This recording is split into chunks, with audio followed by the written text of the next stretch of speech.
right now you guys have seen what Gwent2town's deck is capable of, but let's talk a little bit more of the Mulligan, as Gwent2town is one of the most analytical players that we have had here, and I would like to pick his brain a little bit more. Gwent2town, talk to me. Tell me about the Mulligan. Okay, so the Mulligan is all about a numbers game. As you can see, in this deck you have 25 cards, and you have 15 bronze, 6 silver, and 4 gold. We all know that.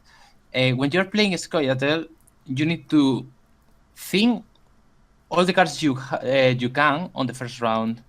And if you are playing this deck and think perfectly with it, all the cards that you can actually think, you will have perfectly hit one card left in the deck, and hopefully you have a city on the board to actually get it back and secure your city for 36 power, I think it is. 9 plus 12 plus 15 is 36, plus the roaches he's going to pull out. So how do we do it? How do we do that? We first have to look at the bronze monsters we have here, bronze units. We have 8. So that's the first number to keep in mind. We have 8 bronze units. We have 4 silver units, but Roach doesn't count because you should be playing him on the thinning him with the gold unit. So we have 3 silver units that matter. Those are KOV, All Gear, and Jiving. And then you have 9 spells. Of those spells, 7 are bronze and 2 are silver. But that doesn't matter that much. So now, when you're on the Mulligan screen, you need to look at your gold cards first and see what are those, but those doesn't matter that much. You just keep them always, and basically, if you have Milva, that means that the Mulligan priority for Roach is actually gonna increase, and even if you have a horrible hand in which you wouldn't always Mulligan Roach, you're gonna Mulligan him anyway. Because if you play first, especially against Northern Realms or Skellige, you basically wanna ensure you're gonna get your Milva value and gain 1 card advantage on them. This play actually can basically win the matchup by itself if you can do it, because that basically means that you're gonna keep card advantage and are gonna be ahead for a long time. This is especially important against Northern Realms, in which you want to get Roach out very quickly. So let's just concentrate on actually mulliganing the silver and the bronze that are the more important cards to mulligan. So when you look at your units, you want to have a total of between 7 or 8 minions on your hand. Basically, you want to have at least 4 bronzes, between 4 and 5, and 2 or 3 silvers. Basically, you want to have 2 silvers if possible, but it's also possible to have 1. I'm going to explain this a little bit clearly by saying you want to have all the silvers you can, except the one you're going to pull with your hero ability. So, for example, let's say we have a hand with 4 bronze cards.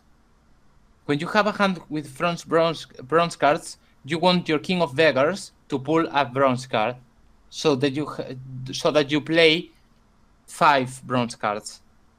This will go with your 3 first lights that are gonna pull the 3 bronze cards you have left, so you pull the 8 of them. This can be a little bit confusing, so I'm going to repeat it a little bit more so you are clear. Sure, go ahead. If you have 4 bronze cards in your hand, you need to make sure your King of Beggars is going to pull a bronze card more. This way you will have 5, and with the 3 your first light is getting, that would be 8. If you have 5 bronze cards in your hand, you need to make sure your King of Beggars is going to pull a silver card if possible, like for example All Gear.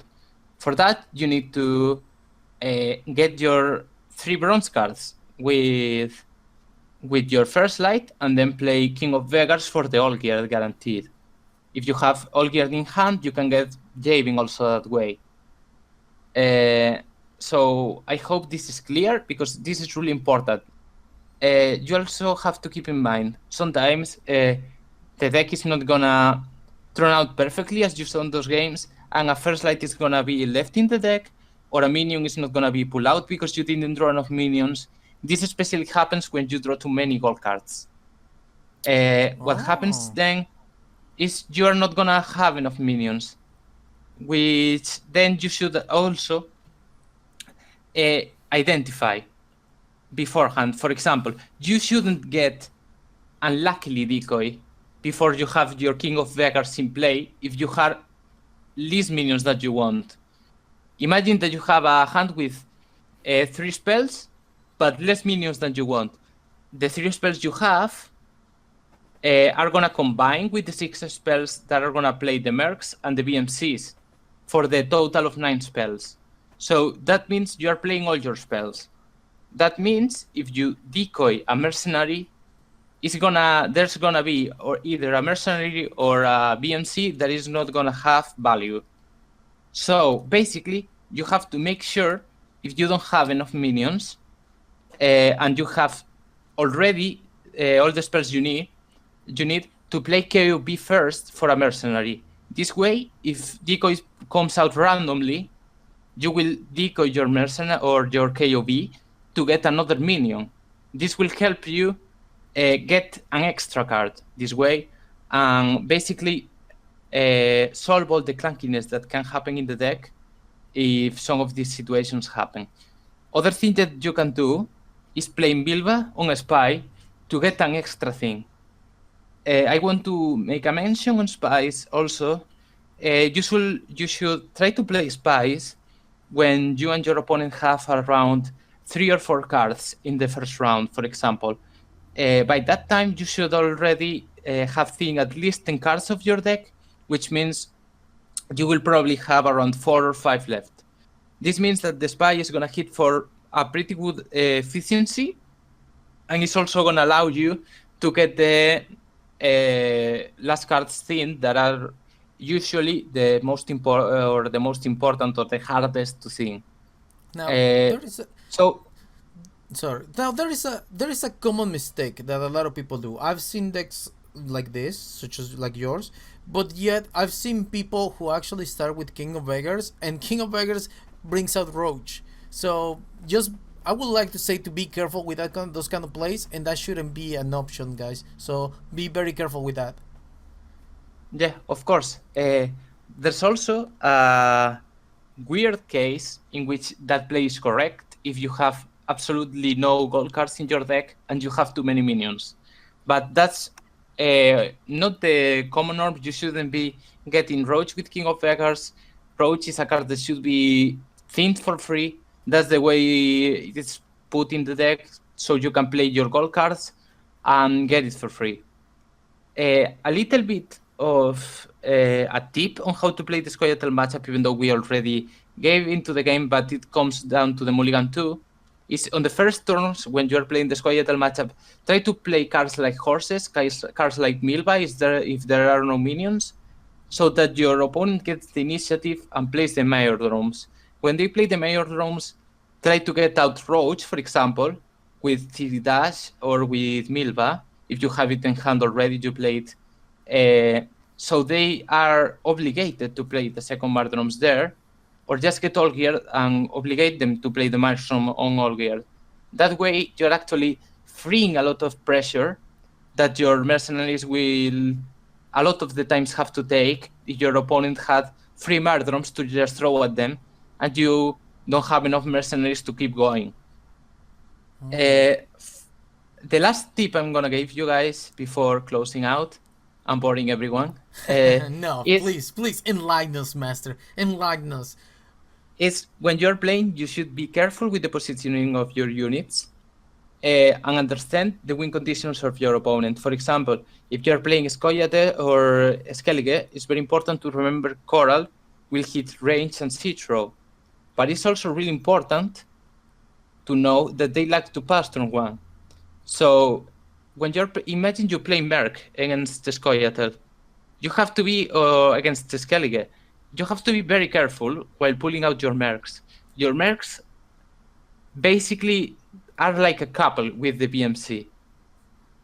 If some are placed without the other and your opponent passes, basically it means your whole strategy can be destroyed with that. Remember when I told you in the Northern Realms game, I had 3 mercs out. If the guy passes, I have 3 dead cards in my deck. What I'm gonna do? I basically am gonna think 3 or 4 cards left. My deck is made for thinning. I have vanilla 4 attack cards that don't do anything because I'm also not playing healers. So they're just gonna be useless. So when you're playing, you have to be careful, especially when you're playing KOV and mercs out of the hand. Take into account how many mercs are you committing into the board. What is gonna happen if your opponent passes? What is gonna happen if you get a first light into merc and then first light into merc? You should be prioritizing having more mercs than BMCs in your hand, because BMCs are less committal than mercs. So if you hit a first light and then you pull out a BMC, the merc was already in place, so that's always gonna work. But if you hit a merc into a merc, they can have merc to Brachia and kill both. They can pass if you don't have more mercs in play. They can kill them both. It's also very important to not put them on the same row so they don't die to lacerate. So basically, to play Soia'Tael effectively, you have to be careful with your mulligan, know what cards are on the deck at all times, know your range, as we were seeing in the games, know the amount of mercs you are committing to the board, know the amount of spells you still have to hit, and know the cards you have left in the deck and the gold cards you have left. And also, don't draw too much and overdraw before drawing city or before your opponent passes, and just leaves you with your ass basically handed because you don't have enough cards in your deck. You will leave it, stay stranded. I really wanted to make this point clear because when you are playing a deck like this without Johnny, like we said before, you don't have, I have a roach in hand, I need to get it out, let's just play Johnny. I have like a spell in hand that I don't want to play, let's just put it in the deck so I can play it with my merc. There's no bailing out. If you count incorrectly, if you decoy something that you don't want to decoy because you didn't take that into consideration, you are eating a card that you cannot play correctly, you're gonna end up with a hand that is not as good as it could have been, and then you're not thinning perfectly, and the deck is not working as it should. Punish. I know this might seem overwhelming, especially for you more basic or guys that are starting out. And Soia'Tael can be a little bit of a harder faction to play, but as you saw in the games, it can be very rewarding. When everything comes out perfectly, you feel like a mastermind, like every piece of the puzzle came into the right order. You just got your city there, you're gonna play it 4 times, all your golds are in your hand, your opponent cannot do anything. Basically, that's how you feel. And then you just repeat that 100 times and you are first in the ladder. There you go. Well, thank you so much. Thank you for being with us. Gwent2town. Any shoutouts or anything? No, as I said before, I just want to thank the community. I want to thank you guys for having me here.